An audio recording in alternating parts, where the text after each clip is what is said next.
سر، آپ نے گزشتہ دنوں ایک پروگرام میں کہا کہ ایک مہینے سے نون لیگ اور پیپلز پارٹی کے درمیان مذاکرات چل رہے ہیں. کل وزیر اعظم صاحب نے فون کال بھی کر دی. تو آپ کو کیا لگتا ہے کہ آصف علی زرداری صاحب کی ایسی کیا مجبوری ہے کہ ابھی تک سگنیچر انہوں نے نہیں کیے؟ دیکھیے، سگنیچرز کرنے کا معاملہ تو 10 دن تک محدود ہوتا ہے، اور اعتراضات جو ہوتے ہیں وہ ایک دفعہ لگائے جاتے ہیں. ایک اعتراض لگا، وہ ریموو ہو گیا، اور اس کو آنسر جب کر دیا پھر وہ بعد میں ڈراپ ہو گیا. پھر 10 دن سے زیادہ معاملہ رکھا گیا، تو 10 دن سے زیادہ جب معاملہ رکھا جائے تو پھر اس کا مطلب ہے کہ وہ قانون بن گیا. اس کے بعد اچانک ایک شام میں، ایک اچھی شام میں جو ہے بلاول تشریف لائے، اور ہماری آپس میں بڑی اچھی گفتگو ہوئی. اور اس گفتگو کے بعد جو نا اچانک یہ لیک کر دیا گیا کہ جی یہ صدر صاحب نے سائن نہیں کیے اور واپس پارلیمان کو بھجوا دیا ہے سرٹن آبزرویشنز لگا کے. اور اب بلاول بھی اس میں لکھا ہوا ہے اس خبر میں کہ اب بلاول بھی کچھ نہیں کر سکتے. تو یہ بڑی عجیب بات تھی کہ ہمارے لیے. سر، پھر اس آپ کے کو بعد جو پیغام رسانی ہوئی ہے وہ بھی وہ مختلف سمتیں ظاہر کرتی ہے.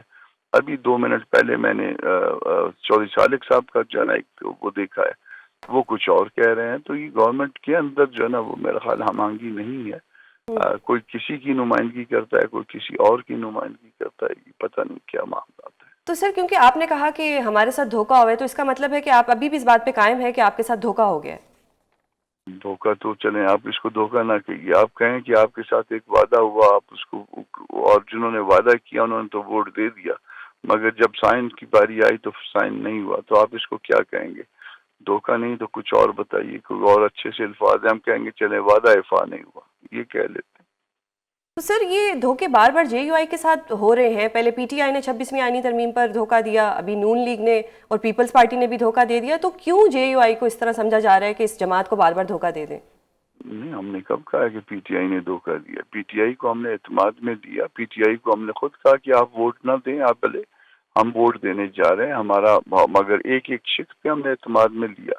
ایون جس وقت طارر صاحب اپنے لیگز پہ تھے اور سینٹ میں بل پیش کر رہے تھے 26 امینڈمنٹ کا، اس وقت بھی میں اور اپوزیشن لیڈر مسلسل رابطے میں تھے. میں ان کی چیمبر میں گیا تھا، انہوں نے مجھے کہا تھا کہ آپ 2 منٹ کے لیے آ جائیے. اور پھر جو انہوں نے 2 باتیں کی ہیں اس میں ایک اعتراض اس وقت بھی جو ہے نا ان سے طارر صاحب سے میں نے ریڈریس کروایا، اس کو ٹھیک کروایا. اس کا ایک رہ یہ گیا سر، میں تھا نے باقی. دھوکے کا لفظ اس لیے استعمال کیا کہ 26ویں آئینی ترمیم پر وہ آپ لوگوں کے ساتھ پورے ایگری ہو گئے اور پھر آل آف سڈن ان لوگوں نے اپنا سٹانس بدل دیا.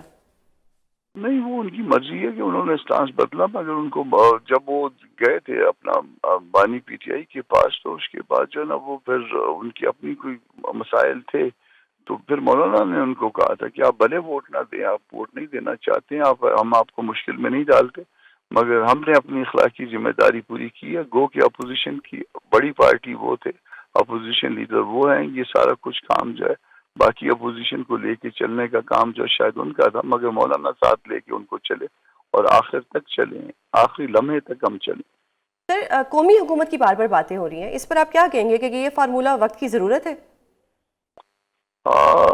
یہ حکومت چل نہیں پا رہی، یہ تو سب کو نظر آ رہا ہے. اور یہ حکومت جو ہے نا وہ ویسے بھی ایک عجیب چونچوں کا مربع ہے. اور اس میں ساتھ ساتھ آپ نے اگر پی ٹی آئی کو بھی ساتھ لے کے چلنا ہے معاملات میں،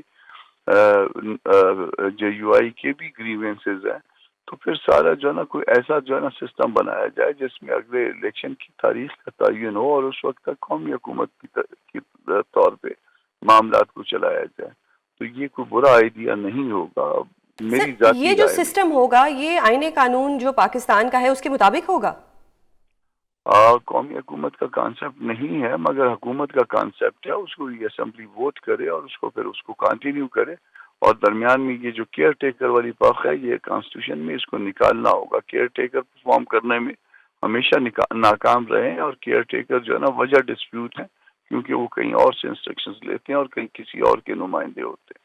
سر، آپ کی پی ٹی آئی سے قومی حکومت کے بارے میں کوئی بات ہوئی ہے؟ کیونکہ وہ تو مذاکرات کرنے کو گورنمنٹ کے ساتھ تو تیار نہیں ہے، اسٹیبلشمنٹ کے ساتھ مذاکرات کرنے کو تیار ہے. اسٹیبلشمنٹ کے ساتھ جو ہے نا وہ کوئی مطلب آئیڈیل بات نہیں ہوگی جن کے ساتھ وہ کہتے ہیں ہم، اور اسٹیبلشمنٹ جو ان کا ہاتھ بار بار جھٹکتی ہے دو کہ وہ انسائڈ میرا خیال ہے کوئی مذاکرات ہے بھی، تو اس سے بہتر ہے کہ وہ تمام سیاسی پارٹیاں گورنمنٹ کے نام پہ نہ کریں، تمام سیاسی پارٹیاں بیٹھ جائیں، اور میں نے تجویز پیش کی تھی کہ مولانا اس میں اپنا کردار ادا کر سکتے ہیں، مگر شاید اس میں کوئی پازیٹیو جو ہے نا رسپانس نہیں لیکن آیا سر ہے یہ پی ٹی دیکھیں آئی کہ کا۔ وہ تو امن قائم کرنے کے لیے اے پی سی میں بھی نہیں جا رہے، جبکہ صوبہ جل رہا ہے، آپ ان کو کیسے بٹھائیں گے اکٹھے؟ دیکھیے وہاں پہ وہ متحارب ہیں، وہ آپس میں وہ اکٹھے نہیں بیٹھ سکتے، وہ گورنر صاحب اور گنڈا پور صاحب جو ہے وہ آپس میں کزنز بھی ہیں، رشتہ دار ہیں دونوں، گورنر صاحب اور وزیر اعلیٰ صاحب، مگر اسٹل جو ہے نا وہ بہت جو ہے نا ان کے درمیان تلخی ہے، اس طرح سے نہیں بیٹھا جا سکتا، مگر تمام پارٹیاں جو ہے نا ملکی سطح پہ بیٹھ کے اس وقت یہ ضرورت ہے کہ وہ بیٹھ جائیں اور معاملات کے لیے کوئی ایسا راستہ نکالیں جس میں ون ون تو سر سچویشن بن یہ جائے۔ کہنا درست ہوگا کہ یہ جو ملکی سیاستدان ہیں یہ امن کے لیے نہیں بیٹھ رہے، لیکن یہ اقتدار کے لیے بیٹھ جائیں گے؟ نہیں، یہ اس میں امن بھی آئے گا، اقتدار جو ہے نا وہ کسی سیاستدان کا یہ گالی تو بنا لی ہے، ویسے اقتدار تو آج تک کسی سیاستدان کو اگر ملا بھی ہے تو وہ بے اختیار ملا ہے، تو وہ امن اور باقی سارے ملکی مسائل جو ہے وہ سیاستدان ہی بیٹھ کے حل کر پائیں گے، اس طرح سے جو ہے وہ سیاستدانوں کی تضییق نہیں ہونی چاہیے۔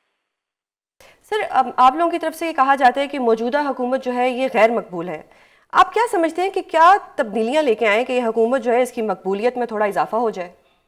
یہ تو حکومت کو چاہیے، ویسے چلیں آپ بتائیے کہ یہ مقبول حکومت ہے، یہ اس کی نہیں سر، ذرا کوئی کیا باہر تو کرے، کوئی نکل کے چہرے دیکھیں۔ تبدیل کیے جائیں، کوئی نئی حکمت عملی لائی جائے۔ دیکھیے یہ غیر مقبول حکومتیں اس وقت ہوتی ہیں جب وہ عوام کی اصل نمائندہ نہیں ہوتی ہیں، وہ الیکشن کے نتیجے میں نہیں آتی ہیں، انتظام کے نتیجے میں آتی ہیں۔ یہ انتظام چھوڑ دیا جائے، لوگوں کو اپنے فیصلے خود کرنے دیے جائیں، لوگ اپنے فیصلے جب خود کریں گے تو معاملات درست ہونے کی طرف چل پڑیں گے، کیونکہ وہ عوام کے حقیقی نمائندے ہوں گے۔ سر گزشتہ دنوں ایک نجی پروگرام میں آپ نے محترم بلاول زرداری صاحب کی تعریف کرتے ہوئے کہا کہ اگر ملک کی گاڑی کا نظام یا سٹیئرنگ جو ہے وہ بلاول صاحب کے ہاتھ میں دے دیا جائے تو وہ اچھے انسان ثابت ہوں گے، کیا آپ اب بھی ایسا سوچتے ہیں؟ میں نے یہ نہیں کہا تھا، میرا کلپ نکال کے دیکھ لیجئے، میں نے یہ کہا تھا کہ بلاول اچھے آدمی ہیں، میں نے یہ سٹیئرنگ دے کسی کے ہاتھ میں سٹیئرنگ دلانے والا میں کون ہوں، سٹیئرنگ دے تو جو ہے وہ جب پارٹیز اگر بیٹھ جائیں اور اس کے بعد جو ہے وہ طے ہو جائے ان کے درمیان، وہ بلاول بھی ہو سکتے ہیں، وہ کوئی اور دوست بھی ہو سکتے ہیں، مطلب یہ کوئی ایک راستہ ہو سکتا ہے کہ ہم آپس میں جو ہے وہ کسی ایک جگہ پہ بیٹھنے کے قابل ہو جائیں، اور سٹیئرنگ تو ظاہر ہے پھر کسی نے ساتھ لینا ہی ہوگا، وہ کوئی بھی ہو، وہ ضروری نہیں ہے کہ کوئی بلاول ہو، بلاول کو اچھا کہنا، بلاول اچھا ہے، تو سر برے اگر یہ نہیں۔ قومی حکومت بنتی ہے تو محترم بلاول صاحب آپ کو قبول ہوں گے؟ دیکھیے میں کون ہوتا ہوں کہ قبول یا نہ قبول کرنے والا، میں تو خود ووٹ دیتے ہوئے پارٹی کی پالیسی کا پابند ہوں، پارٹی مجھے کہہ دے گی آپ نے ووٹ دینا ہے، اور جس کو دینا ہے میں نے صرف اسی کو ووٹ دینا ہے، پارٹی اگر کہہ دے آپ نے ووٹ کا استعمال بالکل نہیں کرنا تو میں نے ویسے ہی کرنا ہے، تو یہ میں اس طرح کے فیصلے نہیں کرنے کے قابل، یہ فیصلے پارٹی کرتی ہے اور پارٹی کے ادارے کرتے ہیں۔ تو سر کیا آپ بھی پی ٹی آئی کی طرح احتجاج کریں گے یا کوئی حکمت عملی اختیار کریں گے؟ کیونکہ 8 دسمبر تک کا ایک ٹائم دیا گیا تھا، تو کل 8 دسمبر ہے۔ ہاں کل گزرنے دیجئے، یہ فیصلے بھی ہمارے پارٹی کے ادارے کرتے ہیں، مولانا مشاورت کریں گے پارٹی کے اداروں سے، پارٹی کے دوستوں سے، وہ مشاورت جو ہے وہ باہمی پشاور میں بھی ہو سکتی ہے، وہ ٹیلیفونکلی بھی ہو سکتی ہے، دین مولانا پروگرام دیں گے، یہ بڑی بات ہے اور اس میں پروگرام مولانا خود ہی دیں گے۔